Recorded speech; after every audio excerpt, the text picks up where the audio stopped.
Meanwhile, the right and the West has aided and abetted regimes that killed millions of people for being leftists or liberals. Wow, holy shit, that got dark.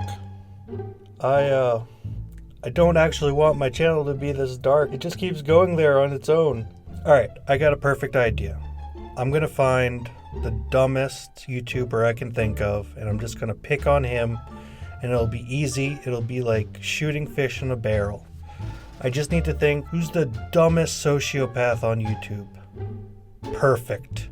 Excuse me, sir. You can't say someone's a sociopath just because you disagree with them. This is why the discourse is totally terrible, and it's regressive leftists like you who's at fault. You know what, fictional sanctimonious centrist concern troll strawman YouTube commenter? You're right. I shouldn't assume someone's a sociopath just because they're conservative. Let's watch the video. I know you and Vox are going for this whole sympathy approach to DACA, like the rest of the mainstream media, but that's not going to work on me. As I said before, I have no emotions. I'm pretty much a psychopath who doesn't give a shit about your crybaby sob story. Like I said, shooting fish in a barrel. Well, two can play at this game.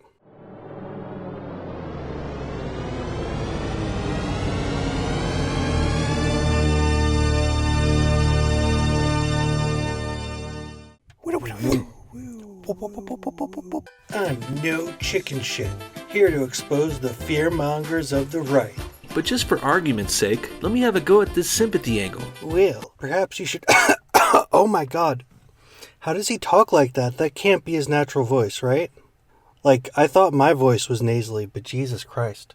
Here's a picture of a young European boy crying. He and his mother were supposed to immigrate to the US legally, and now her and her boy won't even make it to the United States because DACA has already legitimized too many illegal immigrants, so we don't have room for the legal ones. Don't have room?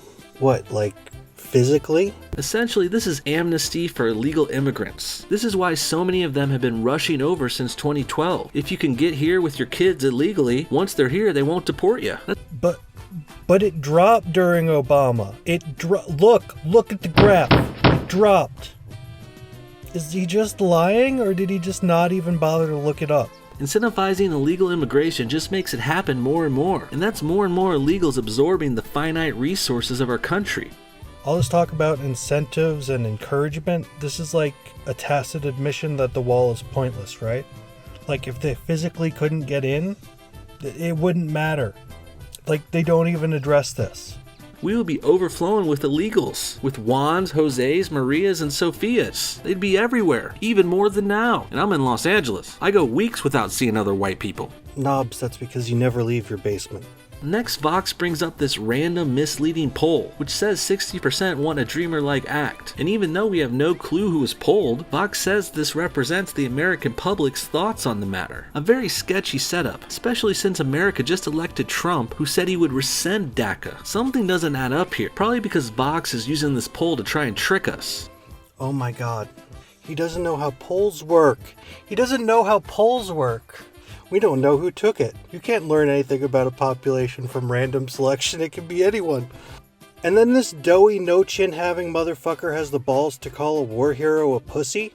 Yeah, Republicans started to look away from pussy-ass centrist Republicans like John McCain, who's partly the reason Obama won his first election. So yeah, Republicans turned away from that pussy and turned to right-wing alphas like Trump and Pence. Why does Vox care about criminals more than tax-paying citizens? That's what I want to know. I don't really know. I guess they're trying to virtue signal or something. They think supporting unfettered immigration is kind and noble and the right thing to do. Fuck that. No bullshit can, or at least he's pretending he can't, understand why anyone would even disagree with him. So, let me give it a shot. I'm a utilitarian. When it comes to immigration, I usually support it because it's a huge boon to the living standards of the immigrants and a minor inconvenience to the residents of the host country.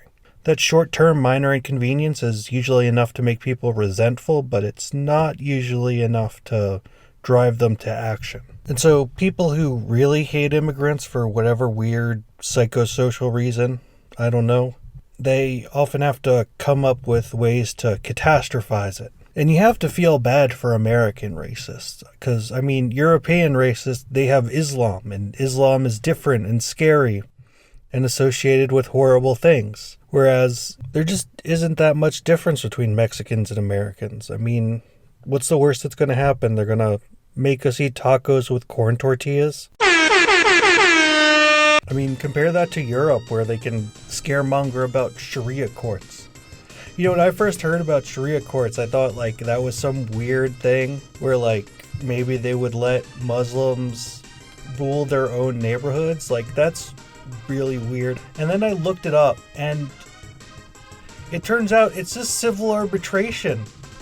Like, it's not even government funded. It's just a privately owned civil... They don't know what civil arbitration is.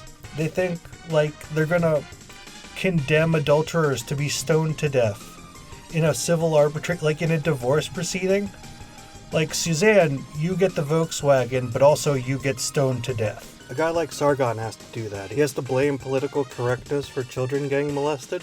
I mean, holy fuck, the reason that thousands of young girls were getting raped is not because, like, the police didn't want to do something or couldn't do something. It was because they were afraid of social justice warriors, calling them racist.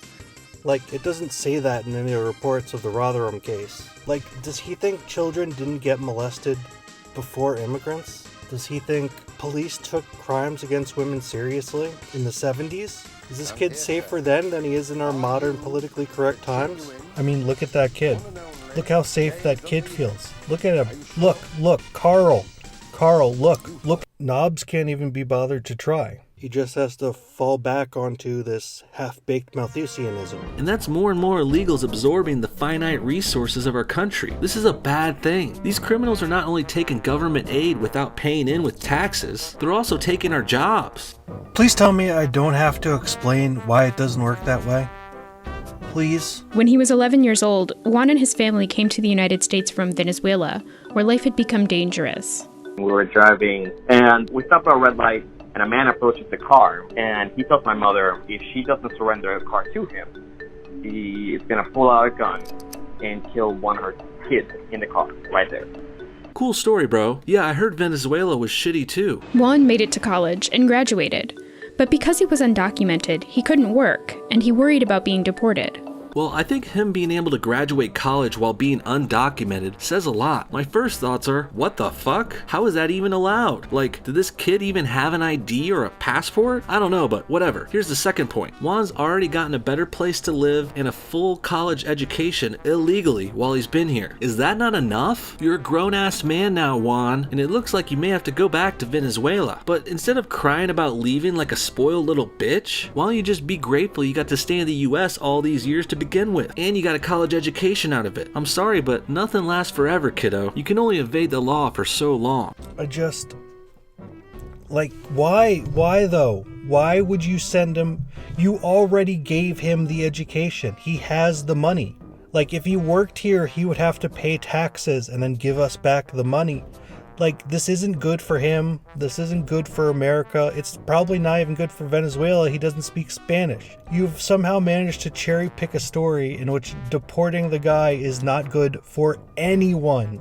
Knobs makes a big point out of calling these people criminals. This mom's still a criminal to me. Except my mother here from Europe, she's not a fucking criminal. You can only evade the law for so long. Why does Vox care about criminals more than tax-paying citizens? They're fucking criminals because those dreamers are just criminals. These criminals are criminals. Criminals. Or children of criminals, as if that meant they deserve to be punished.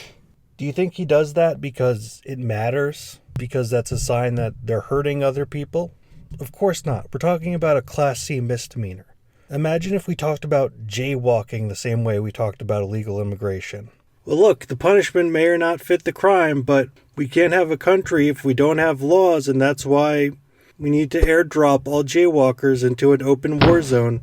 The economist John Kenneth Galbraith once said, "The modern conservative is engaged in one of man's oldest exercises in moral philosophy, the search for a superior moral justification for selfishness." And you know what? I think he was being too generous. That's not what these people are doing now. They already won that battle. No one believes in morality anymore. Now they're trying to make pointless sadism look like self-interest, because even cold-hearted self-interest looks better than their real impulse, which is just... I have no emotions. I'm pretty much a psychopath. A desperate emotional need to inflict pain on other people. And he's not the only one.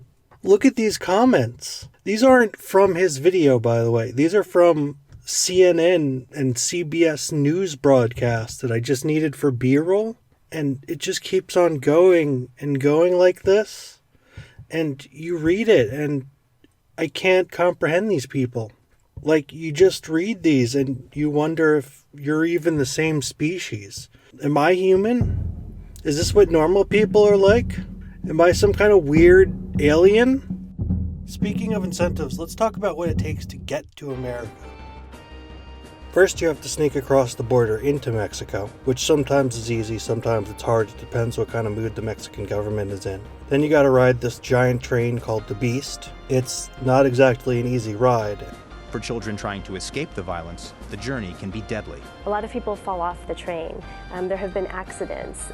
Children have talked to me about seeing people fall asleep and then they fall off the train, or limbs getting cut off when somebody falls off of it. During the earlier Central American migrant crisis, Obama put pressure on the Mexican government, and they started raiding it regularly. Then you gotta get the money together to pay the coyotes when you get to one of the major cities. Hopefully they won't rob you.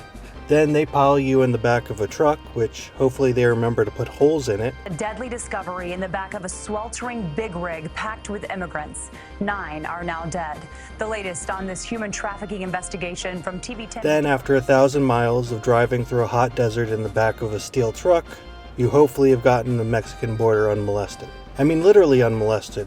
It's quite common for the coyotes to extort sex from their customers. Then once you're at the border, all the major thoroughfares do already have walls, so you either have to walk 100 miles through the Sonoran Desert or swim across the Rio Grande, which has an incredibly strong undercurrent which regularly sucks people in and drowns them. About 3 people drown in the Rio Grande every week, and about 6 die of heat stroke in the desert every week. And then once you're in America, all you have to do is dodge every law enforcement agency in the country for at least 18 years. Easy. Do you see what I'm getting at here? Like, there's enough disincentives. It's called the fucking geography. Do you think slapping a slab of concrete between there and here is going to make a difference? Do you think a 12-year-old Guatemalan is sitting there with a copy of the New York Times, judging the odds of whether it'll be worth it based on presidential policy that wouldn't even take effect for them until 20 years later? Oh, darkness, my old friend. It got dark again, didn't it? How long did I manage to hold out for? 10 minutes? I guess I should wrap up. You know, people who are scared of immigrants, they always say the same thing. They say, well, we can't take them all, but, I mean, no one's asking us to take them all. You heard all that shit I described. How much more can you ask to disincentivize people to not come here? But they come anyway. And I don't think it's for a little welfare cash. I think it's because it really is that desperate where they live. Everyone who makes this 1,000-mile gauntlet across seas, across deserts, mountains, ultra-militarized border walls, can we afford to take the people who had the grit to get here and the wit to stay undiscovered? I think, yeah, I think the Republic will survive that. While this video is being made, a giant procession of Central Americans marched into the United States.